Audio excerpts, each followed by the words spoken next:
Bienvenidos y bienvenidas a Capital Empresa. Hoy abrimos el programa con la Antibiblioteca, un espacio donde los libros no se abordan como respuestas cerradas, sino como herramientas para tensionar certezas y replantear cómo tomamos decisiones en entornos marcados por la incertidumbre. Partimos de una idea clave: no todos los sistemas responden igual ante la presión del cambio. Algunos se debilitan, otros resisten y unos pocos se fortalecen precisamente cuando el contexto se vuelve inestable. Esa lógica, trasladada al mundo empresarial, redefine por completo la manera de entender el riesgo, la estrategia y la evolución de los proyectos. A partir de ahí, damos un paso a una conversación con un perfil que ha transitado distintos mundos profesionales, tomando decisiones en momentos donde la información era incompleta y el margen de error real. Trayectorias que no se explican desde la linealidad, sino desde la capacidad de adaptación y la lectura fina de cada contexto. Hablaremos de decisiones críticas, de crecimiento en entornos competitivos, de internacionalización, de errores que acaban convirtiéndose en aprendizaje estructural y de la capacidad de reinventarse cuando un ciclo se cierra y el siguiente todavía no está definido. Porque en el fondo, en la empresa, igual que en la vida, la diferencia no está solo en resistir, sino en cómo se evoluciona cuando el cambio deja de ser una excepción y se convierte en el estado natural de las cosas. Así que arrancamos Capital Empresa.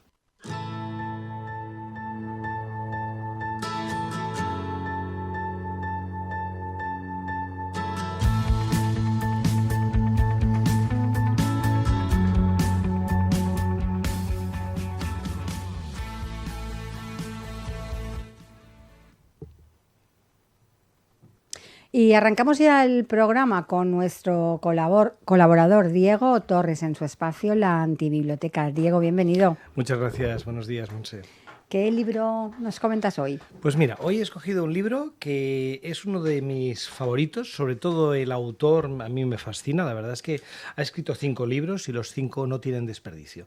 Estoy hablando del libro Antifrágil, Las cosas que se benefician del desorden, de Nassim Taleb. Creo que hace un año o algo así ya hablé de este autor. Es muy interesante. Él es libanés, nacionalidad francesa, una familia donde todos son políticos, jueces, científicos, una familia muy interesante. Y él, pues cuando la guerra del Líbano, pues se traslada primero a Francia, estudia ciencias, se va a Estados Unidos, estudia un MBA en Georgetown. Después regresa a París y hace un doctorado y se va especializando en matemáticas, pero es una especie de mezcla de matemáticas y de filosofía. Pero no es una persona teórica. Él estaba trabajando en el mundo en Wall Street y con solo 27 años predijo el crack del 87 y se hizo tan rico solamente con esa predicción que ya no ha tenido que volver a trabajar en su vida. Pero es que además no es aquello que dices, bueno, una vez le sonó la campana por casualidad, sino que, bueno, pues estaba muy tranquilo, pero seguía haciendo inversiones y cuando llegó el crack del 2000, de las .com, pues también lo predijo con tiempo suficiente, hizo sus inversiones y dobló su fortuna, ¿no? Y desde entonces se dedica a esto, a escribir libros. ¿Sobre qué? Sobre incertidumbre, sobre el caos, sobre entornos complejos, o sea, sobre el mundo, tal como es, inevitablemente. Es una persona muy reputada, ¿eh? O sea, está considerado como una especie de filósofo empirista racional. Kahneman, el premio Nobel, lo considera uno de los intelectuales más potentes del mundo. Y realmente los libros son complicados, o sea, este libro Antifrágil es un libro raro, o sea, creo que era el New York Times que hacía una crítica del libro y no sabía qué adjetivos ponerle porque es raro, es realmente peculiar. Pero es muy interesante y dice cosas de absoluto sentido común y que vale la pena tener en cuenta. Él se hizo famoso sobre todo con el libro del Cisne Negro, en donde hablaba de las cosas que suceden a veces y que nadie puede prever, ¿no? En este lo que hace es darle una vuelta, ¿no? Él lo que dice es, a ver, hablamos de cosas frágiles, ¿no? Una copa de vidrio pues es una cosa frágil. Hay cosas robustas, resilientes, podríamos hablar de, no sé, una roca, es robusta. Pero dice, bueno, pero hay otra categoría, que no es lo contrario a... O sea, perdón, no es que no sea frágil, es que es lo contrario. O sea, el caos, la presión, el desorden lo hace más fuerte. Bueno, por ejemplo, el cuerpo humano. O sea, no entrenamos estando tranquilos. No es que nos recuperemos de un esfuerzo, es que gracias al esfuerzo y a las dificultades, pues uno se hace más fuerte y mejora como atleta o como sea. Pues esa es la idea, ¿no? Y aplicado a empresas y organizaciones es lo mismo. La gran cuestión en este libro es cómo construyo organizaciones que sean antifrágiles, que consigan aprender de esa dificultad y salir más fuertes que antes, no simplemente volver a sobrevivir, ¿no? Yo creo que, por ejemplo, en el mundo actual, en las últimas décadas, yo honestamente creo que en el mundo del management tenemos mucho que aprender de esto. ¿Qué quiero decir? Ha habido un énfasis brutal en la eficiencia. Y está bien, pero si tú miras la naturaleza, nos lo señala Taleb, la naturaleza no es tan eficiente siempre. Hay muchas redundancias, hay sistemas que, bueno, en caso de crisis sirven para lo mismo. Hay muchas maneras de salir adelante. El foco solamente en reducir recursos está muy bien, optimiza, pero hace las empresas menos antifrágiles, ¿no? Y el ejemplo que no solo él, sino que el mundo del management últimamente pone bastante sobre la mesa es la crisis de la pandemia o la guerra de Ucrania.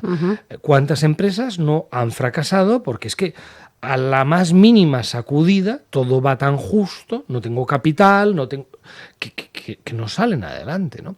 En cambio, por ejemplo, hay un estudio muy bueno hecho sobre pymes ucranianas, cómo resisten a la situación de la guerra. Y resulta que una de las cosas más importantes es esta capacidad de aprender, de salir adelante, de cosas que ninguna tiene que ver con la gestión súper eficiente, sinceramente. Esta es un poco la gracia de este libro.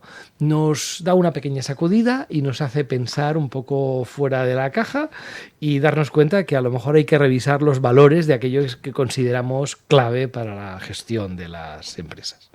Diego, un poco a raíz de lo que nos comentabas, vivimos en una sociedad que intenta minimizar el riesgo lo máximo posible. ¿Estamos creando personas y empresas más seguras o paradójicamente más vulnerables?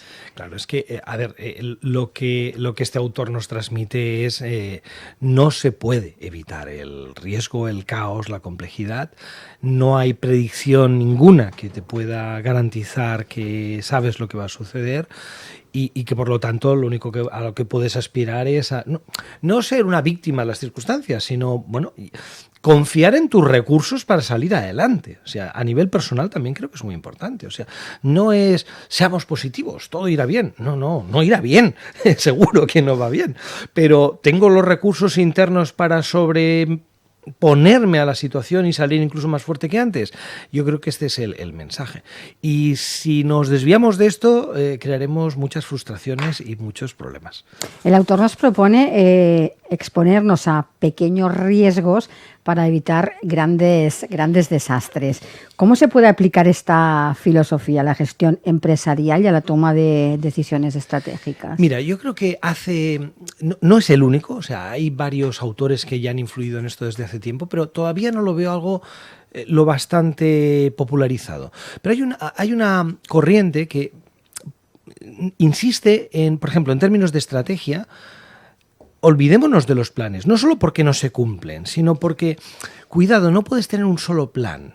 O sea, se habla de el portafolio estratégico. Es decir, yo tengo a lo mejor varias cosas que creo que podrían ser estrategias adecuadas, pero no tengo seguridad ni del entorno que vendrá, ni siquiera del éxito de ellas. Entonces lo que hago es pequeños experimentos. Inicio cosas dedicando pocos recursos a cada una de ellas hasta que veo la realidad. La realidad a lo mejor sí me dice, oye, que esto va muy bien y en cambio esto que yo pensaba que era magnífico, pues mira, no estoy obteniendo grandes resultados. Entonces modificas tu apuesta y centras los esfuerzos en aquello que funciona.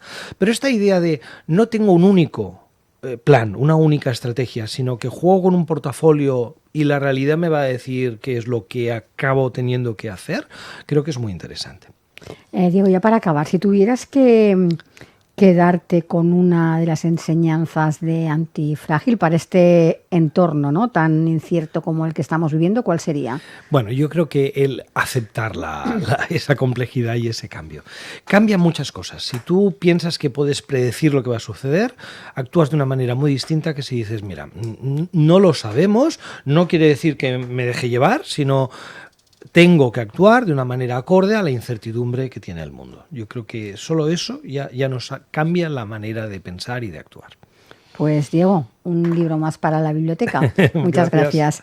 Y después de hablar de Antifrágil y de cómo las personas y las organizaciones pueden salir reforzadas de momentos de incertidumbre, vamos a conocer la historia de alguien que ha hecho de la adaptación y de la reinvención una constante en su trayectoria profesional. Un empresario que ha pasado por distintos sectores, que ha llevado una marca española a mercados internacionales, que ha vivido grandes éxitos, ha cometido errores y ha sabido convertir cada experiencia en una nueva oportunidad para seguir creciendo. Una conversación que nos permitirá comprobar cómo muchas de las ideas que acabamos de comentar en torno al libro cobran vida cuando se trasladan al mundo real de la empresa y del emprendimiento. Y nos acompaña Gabriel Oliver. Gabriel, bienvenido. Muchas gracias, Montse. Muchas gracias, Diego. Gabriel, pasaste de ejercer la abogacía a construir empresas en sectores muy distintos. ¿En qué momento entiendes que tu trayectoria, digámoslo, deja de ser lineal y pasa a ser claramente emprendedora? Bueno, podría hablar mucho tiempo porque soy muy hablador, pero intentaré hacer una versión reducida, ¿no? Yo estudié Derecho porque quizá en mi época había 5 carreras, ¿no? 6. No es como ahora que tienes un catálogo inacabable. Pero ya incluso cuando estaba estudiando la carrera, yo vivía en Vallvidrera y practicaba mucho mountain bike. Y entonces es cuando empezaba el mountain bike a funcionar muy bien, tal, no sé qué. Y con una persona que en aquel momento era mi novia, dijimos, oye, nos gusta mucho ir en bici y tal, hagamos algo. Y montamos ya con 20 y pico años, estudiando todavía, la primera empresa que montamos, o que monté yo con socios, que se llama Bike Vidrera. El nombre es buenísimo, Dios. Para naming somos insuperables. Y se trataba, bueno, era un negocio que no existía, sobre todo siempre aquella idea de buscar algún sector muy nicho que no exista, ¿no? Y explotarlo al máximo, ¿no? Entonces, en este caso vimos que en Barcelona solo había un alquiler de bicicletas en la carretera de las Aguas, bicicletas de montaña, y nosotros dijimos, pues vamos a hacer otra cosa, vamos a comprar bicicletas de gama alta. Nosotros íbamos mucho en bicicleta, no éramos unos súper profesionales, pero tal. Total, que montamos un alquiler de bicicletas en Vallvidrera con un almacén, con un local donde dejamos a los socios que depositaran su bicicleta, nosotros se la manteníamos y bueno, ellos pagaban un fee mensual y tal. Obviamente no funcionó porque a los 20 años a lo mejor tienes la cabeza en otros sitios, estudiar, y también te gusta pues los fines de semana, porque era un trabajo básicamente fin de semana, pues te dedicas a otras cosas, ¿no? Pero con eso quería decir que el ADN, ¿no? Porque yo creo que es un tema de ADN, de emprendeduría o de como quieras llamarlo, en aquel momento se llamaba empresarial, ¿no? Es algo que lo tienes, es algo genético, ¿no? Entonces ya te digo, yo estudié Derecho, me licencié, me colegié, de hecho todavía estoy colegiado, ejercí como penalista y bueno, pues aquí esta parte empresarial quedó un poco relegada siempre con la idea de hacer cosas, ¿no? Entonces me focalicé mucho en el derecho penal. Tuve la suerte, ¿no? de tener suerte como abogado, me refiero, de tener un juicio por circunstancias diferentes bastante mediático en el año 2000, 97, 2000, que fue el conocido caso Raval, que era un caso de pederastia bueno, a mí me tocó por determinadas circunstancias defender a una de las acusadas, que ganamos.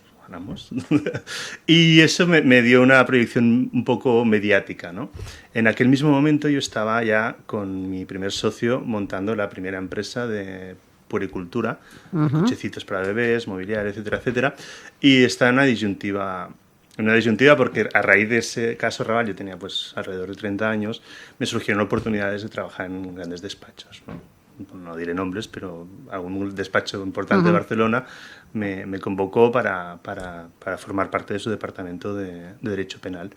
Y acabaré rápido, porque si no, los monólogos pueden ser eternos. En aquel momento se explicará una anécdota, que igual mi exmujer se entera ahora también. Hice una entrevista en un despacho muy importante que está en la calle Aribau, todavía, y me ofrecieron ser asociado en el departamento de penal que estaba en aquellos momentos formándose. Entonces yo cogí la moto, salí de ahí muy contento, me ofrecieron muy buenas condiciones, yo podía seguir llevando mis temas, tal, muy buenas condiciones, y ya me dijeron: cuando quieras, empiezas. Entonces yo cogí la moto muy contento, yo vivía en Sarriá en aquel momento, entonces en el trayecto de la diagonal iba pensando, y cuando llegué a casa me encontré con la que después fue mi mujer, al cabo de un año así nos casamos, y me dice: ¿qué, Javi, cómo ha ido, tal, no sé qué? Y yo no sé por qué, pero no me han cogido. Porque tenía el proyecto, de... Me hacía mucha más ilusión el proyecto de riesgo, ¿no? Y con esas edades siempre piensas: siempre estaría a tiempo, ¿no?, de retomar mi carrera de abogado, pero realmente fue vocacional un tiempo, pero siempre me ha tirado más el tema de hacer cosas empresariales, ¿no?, por decirlo de alguna manera. Diego, ¿la mentalidad emprendedora es una convicción o es una convicción previa o se consolida a partir de decisiones como esta? Yo creo que efectivamente hay un componente muy innato.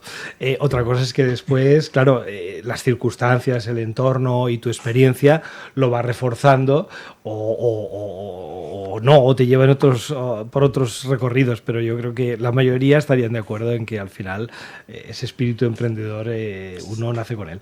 Es ADN, y puedes fracasar, ¿eh? Sí, o sea, sí. puedes fracasar absolutamente, o no haber tenido nunca éxito y decir: estás en la tumba y moribundo, ¿tú qué eres? Y a lo mejor has sido barrendero toda tu vida y decir: soy empresario, y tendría razón desde mi punto de vista, porque es algo que lo llevas, a ver, tienes que intentarlo, ¿no? Pero puedes intentarlo 1000 veces y fracasar 1012, ¿no? Entonces, eso te elimina dentro o te expulsa del grupo de empresarios. Yo creo que no, porque es un tema de mentalidad, ¿no? Aunque seas un fracaso, aunque seas un desastre, aunque seas un inútil total o no sepas cómo hacerlo. La sola idea de querer emprender y hacer cosas, yo creo que te convierte en empresario, tengas mayor o menor éxito. Gabriel, tú apostaste por el diseño, por la innovación y por el posicionamiento premium cuando el mercado todavía no lo había interiorizado. ¿Cómo se valida una decisión estratégica cuando el mercado aún no la acaba de entender? Bueno, yo creo que en aquel momento era un tema de ponderación de riesgos, ¿no? O sea, éramos 2 socios, teníamos alrededor de 30 años, cada uno con su carrera. Mi socio tenía su profesión y yo también, la mía, seguía siendo abogado, ya muchos accidentes de tráfico y tal. Me ganaba la vida bien, decentemente, no extraordinariamente bien, pero bien, ¿no? Y un poco evaluamos, ¿no? Vamos a meternos en este nicho porque teníamos cierto know-how a partir de la tradición familiar del que era mi socio. Y bueno, fue una idea mía de decir: bueno, ¿por qué no hacemos esto, no? Porque siempre yo tenía contacto con la empresa familiar de mi socio a través bueno, pues a raíz de hacer unos contratos mercantiles de distribución, ¿no?, de ayudarles, asesorarles. Dije: oye, ¿por qué no nos metemos en esto? Y nos metimos. Y un poquito era aquello que analizamos un poco el mercado dentro de lo que nosotros y nuestro background nos permitía, o nuestro know-how nos permitía. Y llegó un momento que dije: a ver, no podemos hacer lo mismo que hace todo el mundo. No podemos hacer lo mismo que hacen estos. Que era un mercado con muchísimas oportunidades. O sea, a principios de los 2000, las mobiliario infantil, cochecitos de niños, tal, era todo lo mismo. Y dijimos: oye, tenemos que hacer algo diferente. ¿Qué hacemos? Bueno, empezamos importando una marca, nos capitalizamos y desarrollamos un plan de negocio a partir de que podamos empezar a mover un poco de dinero, ¿no? Y la idea genial, arriesgada de un inconsciente, ¿no?, de unos chavales inconscientes de 30 años, es decir: bueno, vamos a coger un producto. ¿Cuánto vamos a vender? Vamos a vender muy poco, porque es un producto nicho, pues lo nichificamos más, no sé si la palabra es aceptable. Y dijimos: vale, pues vamos a coger estos cochecitos holandeses, una marca holandesa, empezamos en distribución, que en Holanda valen, en aquel momento eran pesetas, pero bueno, estamos en euros, te diría que valían unos 400 euros, no había, internet estaba muy poco extendido, no había pues shop online ni de coña, las webs eran muy limitadas y tal, o sea que no había esa globalización ni siquiera a nivel europeo, con lo cual dijimos, oye, vamos a vender muy poco. ¿Cómo ganamos dinero? Coño, pues ponemos el cochecito a 1.000 euros. Ya, pero si no andas en de 300, dices, sí, pero es que el consumidor de España no va a tal. Entonces, es un producto que podría, o sea, era una calidad muy superior a la del resto del mercado. O sea, no había un competidor directo. Entonces, si no tienes un competidor directo, pues entiendo que puedes fijar el precio que tienes el producto, si el mercado lo acepta. El mercado lo aceptó. Pues entonces, ¿qué pasa? Con un volumen muy pequeño de facturación, trabajamos con unos márgenes escandalosos que ya me gustaría a mí poder trabajar con esos márgenes. Pero sí que es verdad que luego reinvertíamos todo en hacer crecer las marcas y luego en crear nuestra propia marca, ¿no?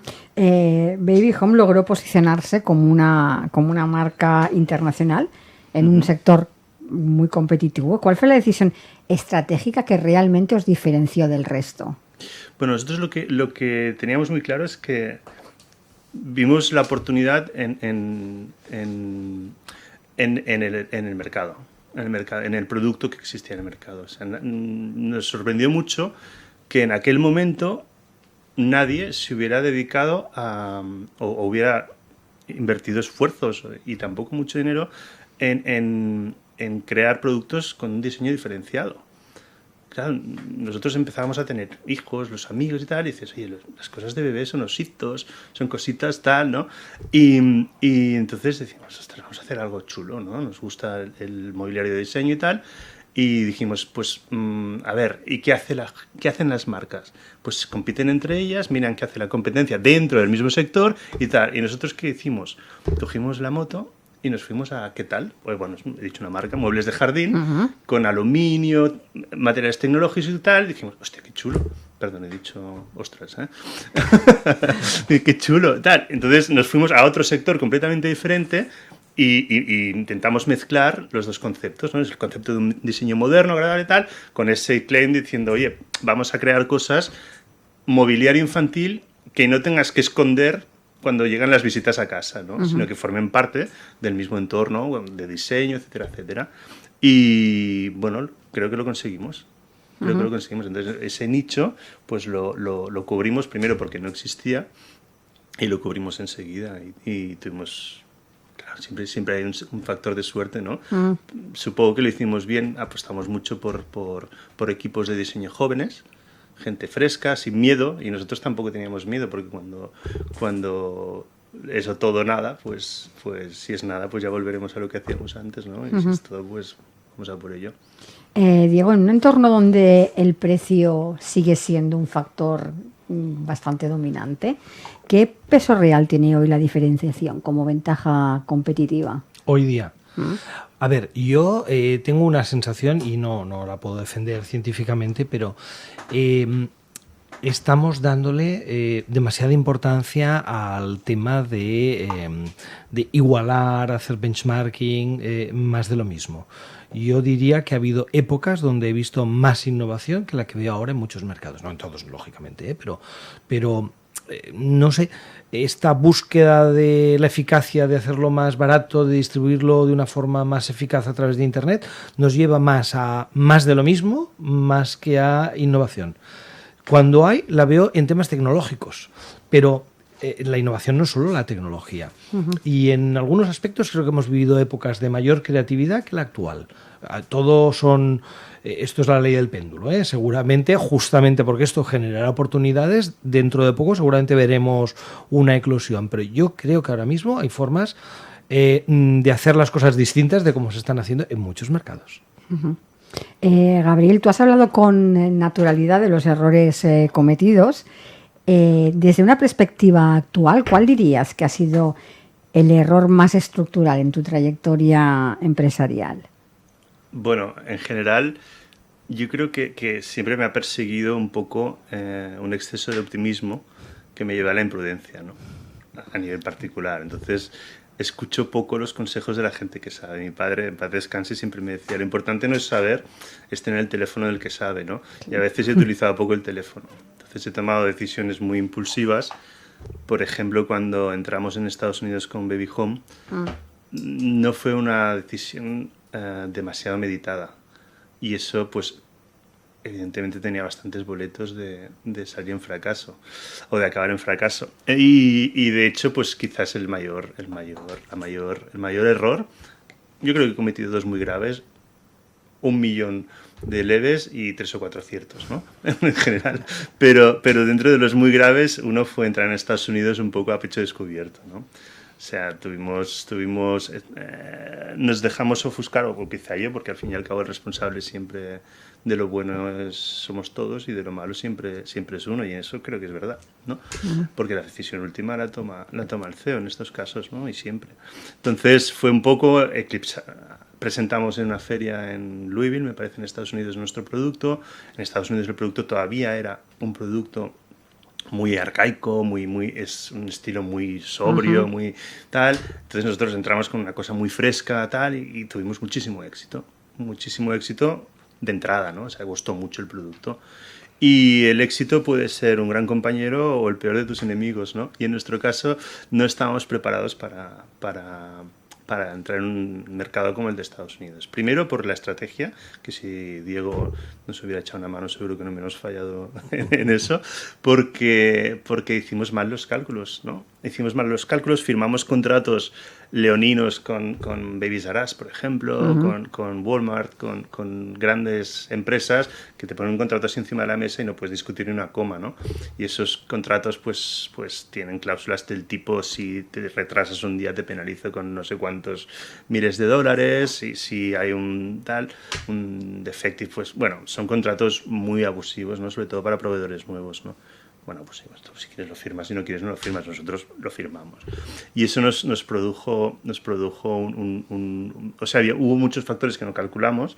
Si queréis os pongo un ejemplo, por ejemplo, con Amazon. Nosotros vendíamos a Amazon y Amazon distribuía en Estados Unidos. El mercado de Estados Unidos no tiene nada que ver con el europeo y con el español menos. O sea, en aquel momento en España, igual de poricultura, había 1.500 tiendas. En Estados Unidos, en todo Estados Unidos, igual había 400 o 500. Todo lo demás eran grandes cadenas online, ¿no? Y la mayoría de gente compraba por Amazon. ¿Qué pasaba? Nosotros teníamos, por ejemplo, la silla de paseo Emotion, ¿no? Que era el top, ¿no? Teníamos 7 colores. Pues entonces había una familia que se quedaba embarazados en una casa en medio de Amarillo, Texas, de la nada, en the middle of nowhere, y decían: voy a comprar una silla Baby Home, y nosotros tendríamos que estar muy contentos. Entonces iban a Amazon y decían: bueno, hay 6 colores, ¿cuál cogemos? Los 7. Ah, pues voy a pedir los 7. Pedir los 7. Transport cost, hasta la casa de estos señores. Abren los 7 productos, los montan. Nos gusta el verde. Envuelven de cualquier manera los otros 6, te los devuelven, pagas los costes y luego eso no se puede volver a vender porque está manipulado. Claro, para nosotros cada venta, o sea, de cada millón, igual nos costaba 1.300.000. Entonces ya hubo un momento en que tenías que pararlo, pero tenías un contrato con Amazon que te obligaba durante un año. Bueno, fallos de muy rookie, de rookie, llevados un poco por la ilusión, por la emoción y por la grandeza del sueño americano de decir: claro, es que si entramos en Estados Unidos multiplicamos por 10 la facturación, y efectivamente teníamos previsión de multiplicar por 10, pero es que hubiera supuesto multiplicar por 3 las pérdidas, ¿no? Diego, escuchando a Gabriel, ¿cuáles dirías que son los errores más habituales que cometen las empresas cuando intentan escalar internacionalmente? Bueno, a ver, el problema principal es que cuando tú escalas no solamente es una cuestión de tamaño, no es cuantitativo. Llega un momento en que más de lo mismo tiene un salto cualitativo, que hay cosas que funcionan de modo muy distinto. Y como no lo has vivido antes, pues para ti es novedoso y a lo mejor no conoces ese riesgo. Fíjate lo que decíamos antes, ¿no? Volviendo al libro, ¿no? La importancia del experimento controlado, ¿no? De hacer cositas pequeñas donde si se produce un aprendizaje y falla algo, pues puedes. Pero la realidad es más normal lo que nos estás explicando, ¿no? Como decía aquel, es muy difícil dejar de bailar mientras suena la música. Cuando todo va bien, el éxito te lleva a más y a crecer.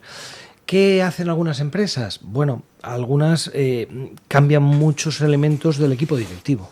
Y cogen gente que ha vivido empresas mucho más grandes, que han tenido esa experiencia, aunque sea pues saltando el sector o cambiando algo. Pero es difícil hacerlo porque tienes que verlo. Y justamente como es nuevo, no lo ves. A posteriori todo es muy claro. Cuando lo tienes delante tuyo, ¿no? Los militares hablan de la bruma de la guerra, ¿no? Pues sí, no se ve claro. Hasta que no se asientan las cosas, no lo ves con esa visión. Hablando de aprendizaje, ¿en qué punto el fracaso deja de penalizarte y se convierte en un activo profesional? Bueno, yo creo que, a ver, no todos los errores son buenos, ¿eh? O sea, hay cosas que dices, a ver, esto lo sabías porque lo has hecho mal. Esto es un error que no se debe producir.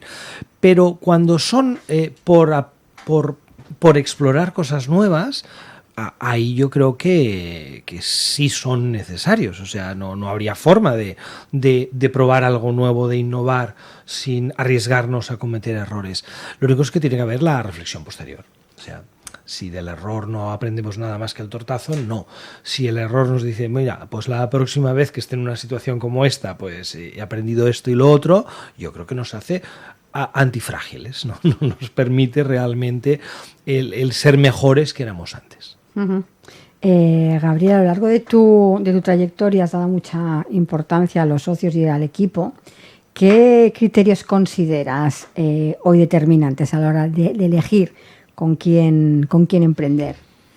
Mira, como decía Diego hace un momento, hay errores que son de manual y que no se deberían cometer, y otros que te ayudan a aprender cosas que a lo mejor son válidas para ti, pero no son válidas para todo el mundo, ¿no? Uh-huh. A nivel personal, yo tengo muy claro que mientras pueda evitarlo, y siempre se puede evitar, ¿no? Porque es una decisión personal, yo recomendaría tener mucho cuidado cuando hay una unión entre un socio personal y un socio corporativo.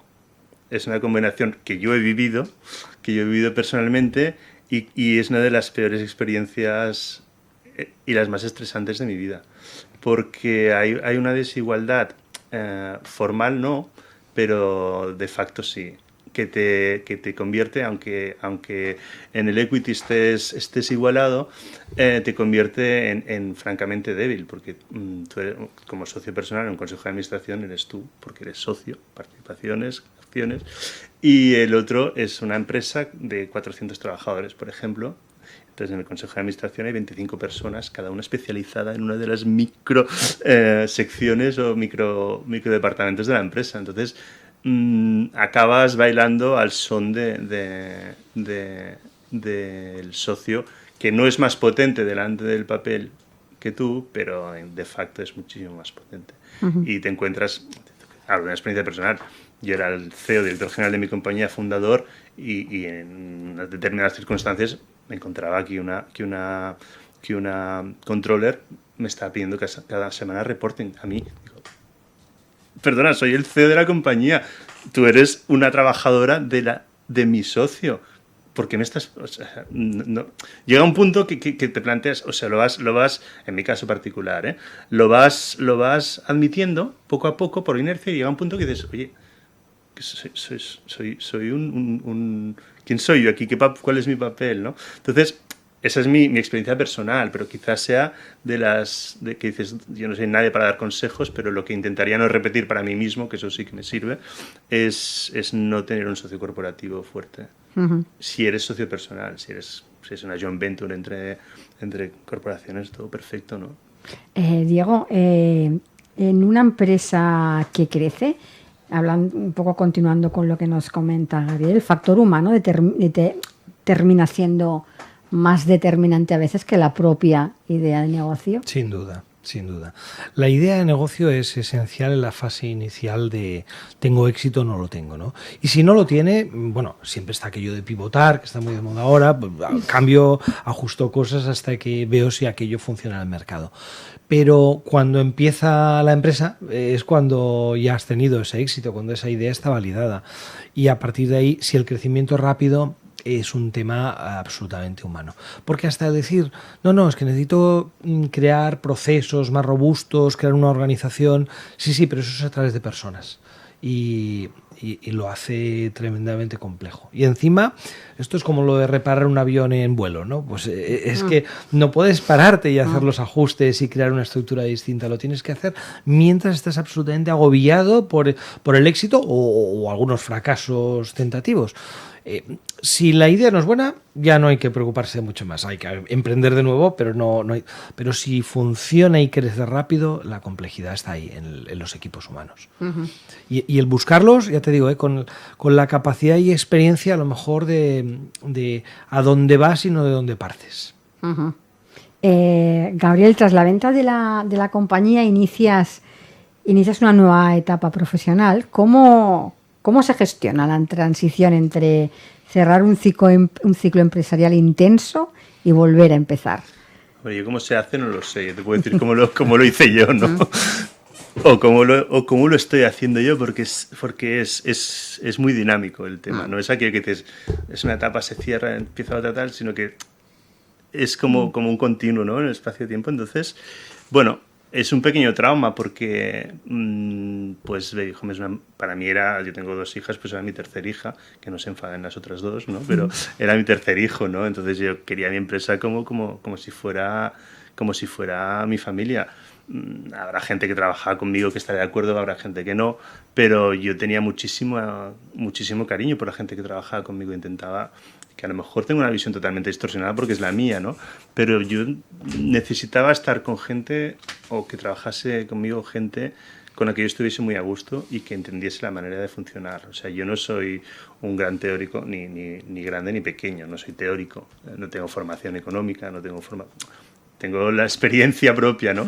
Pero pues mi empresa era una empresa orgánica, íbamos creciendo a medida que tal, con buenas ideas, con muchísima ilusión y muchísimo trabajo, ¿no? Y claro, necesitábamos gente con esa misma mentalidad o con esa misma predisposición. ¿Qué encontrábamos o qué había? ¿Qué encontrábamos? Qué feo ha quedado, ¿no? La gente que forma nuestro equipo, objetivamente, era gente joven, con muchas ganas, con mucha ilusión, con mucha disponibilidad para viajar, porque éramos una empresa en crecimiento. Y realmente lo difícil era encontrar a las personas que se adaptaran a eso, ¿no? ¿Cuál era tu pregunta? Porque me he perdido con... Sí, que cómo se gestionaba esa transición, ¿no? El volver a empezar.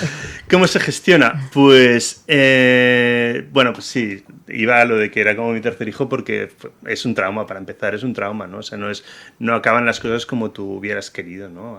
Llega un momento, en mi caso fue o tú o yo, porque teníamos objetivos muy diferentes, mi socio corporativo y yo, y era o ellos o yo, y yo estaba muy, muy, muy quemado, y pues decidí salir yo, ¿no? Después de 3 años de lo que para mí fue una lucha, a lo mejor para mi socio fue una dinámica normal y habitual, ¿no? Pero en mi caso fue una lucha muy quemado. Entonces, bueno, cambié de tercio completamente y entré en consultoría de reducción de costes. Bueno, era un trabajo, o es un trabajo, o una actividad muy diferente.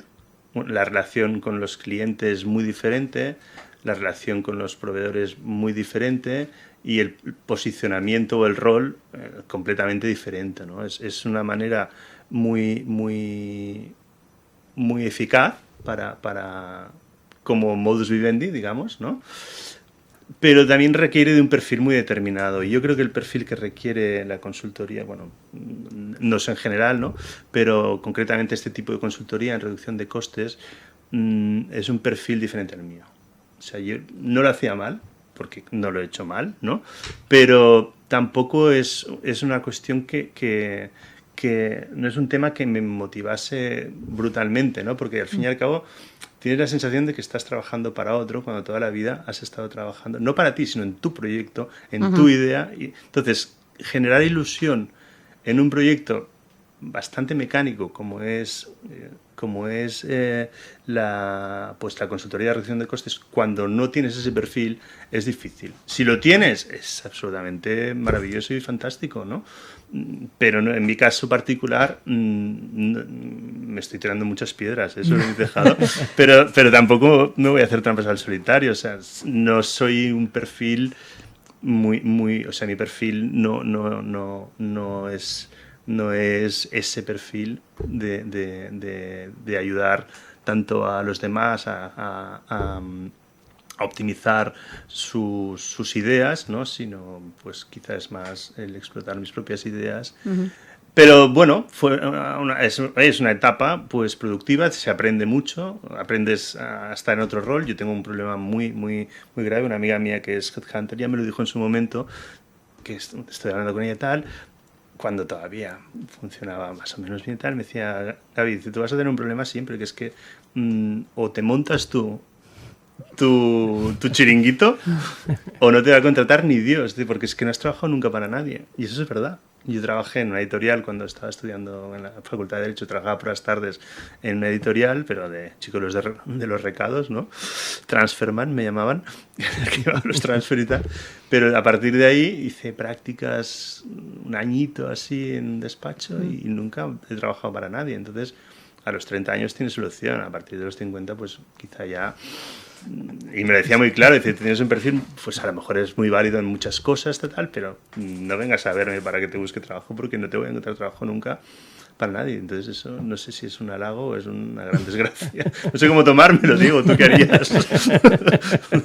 Es una realidad. Es una realidad. Un poco a raíz de lo que nos está explicando Gabriel, ¿dirías que la reinvención profesional es hoy una opción o es una condición estructural del mercado laboral y empresarial? Sí. Yo creo que es más un requerimiento estructural, sí. A ver, continuamente estamos reinventándonos. Y es que las empresas se tienen que reinventar hasta cierto punto, ¿eh? Hay una continuidad. La realidad es que nos cuesta mucho más cambiar, ¿no? De lo que nos gustaría. Lo decimos, la necesidad del cambio y la agilidad, pero a toda persona le cuesta y a toda organización le cuesta más todavía. ¿Dónde suele estar, creo yo, humildemente, dónde suele haber un punto que ayuda? Es encontrar esas competencias centrales que nos van a servir. O sea, apoyarnos en aquello que nos hace buenos y buscar otro campo donde eso mismo puede ser. La reinvención total, es decir, voy a desarrollar una competencia nueva que no tenía para entrar en un campo nuevo, es muy difícil. Has de mantener algo, o el sector en el que estás, o lo que suele funcionar mejor es yo en que soy bueno, vale, lo soy y lo he ejercido en esto, pues busco algo donde eso también me va a ser útil. Ahora que hablas de competencias en el entorno en el que vivimos, ¿no? Tecnología, incertidumbre, cambios constantes, ¿qué competencias deberían ser hoy negociables en cualquier perfil directivo? Ay, no lo sé. Mira, no lo sé y además es aquello que el futuro, o sea, es difícil predecir cualquier cosa, pero sobre todo el futuro, ¿no? Sí. ¿Hace cuántos años, pocos, que estábamos diciendo que el futuro era ser programador? Y ahora estamos diciendo, uy, la inteligencia artificial se ha cargado a los programadores. No sabemos, o sea, vuelvo al libro, o sea, no sabemos lo que va a pasar. Es que es realmente imposible saberlo. De todas maneras, lo que sí algo tiene el ser humano es que es flexible, tiene ideas, es creativo y se pueden construir cosas. Sí que yo, a nivel, por la experiencia personal, diría, hombre, que te guste. Porque todo es muy difícil si no te hace ilusión, ¿no? Mira, lo que nos explicabas, ¿no? Si es algo que suponga emprender y crear algo nuevo, seguro que te lo vas a pasar bien. Y si te lo pasas bien, lo harás bien. Hay que buscar esa unión de campos que a uno le gustan y ver qué capacidades uno tiene y puede poner al servicio del mercado. ¿Encontrarlo? Uy, yo creo que hay muchas maneras de encontrarlo. Yo hacer un listado de lo que ahora hace falta, uy, qué poco duraría ese listado. Sí, creo que sí.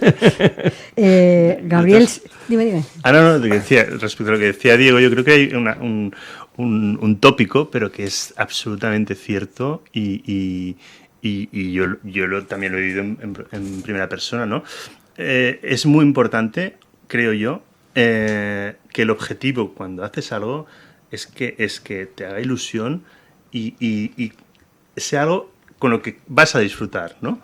Y dejar en un segundo término la retribución, la economía o el beneficio que puedas sacar. Desde mi punto de vista, o sea, yo quizás soy más idealista, pero yo en cualquier proyecto no he pensado, voy a hacer esto para ganar pasta. No, voy a hacer esto porque me hace ilusión hacerlo. Y si sale bien, pues me ganaré la vida, ¿no? Porque el objetivo, yo creo que en mi particular no es, ostras, quiero ser supermillonario, ¿no? Tal. No, yo quiero llegar a fin de mes sin tenerme que preocupar de si pago la hipoteca o pago el colegio de las niñas, que no sea una preocupación. Eso para mí es el lujo.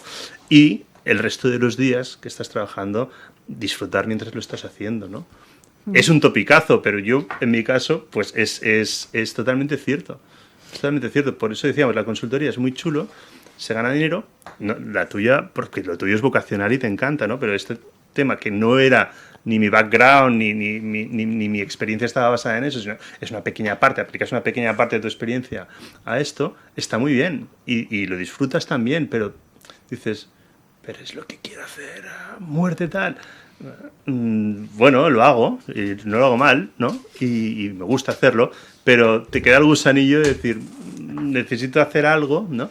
Evidentemente tengo proyectos y da igual, y si vivo muchos años y tengo 90 años, puede estar como esté, pero seguro que tendré algún proyecto a punto de fracasar o de funcionar, ¿no?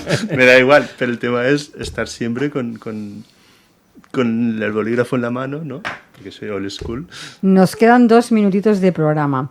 Pregunta para los dos. Si tuvierais que condensar toda vuestra experiencia empresarial en un principio de gestión, ¿cuál sería?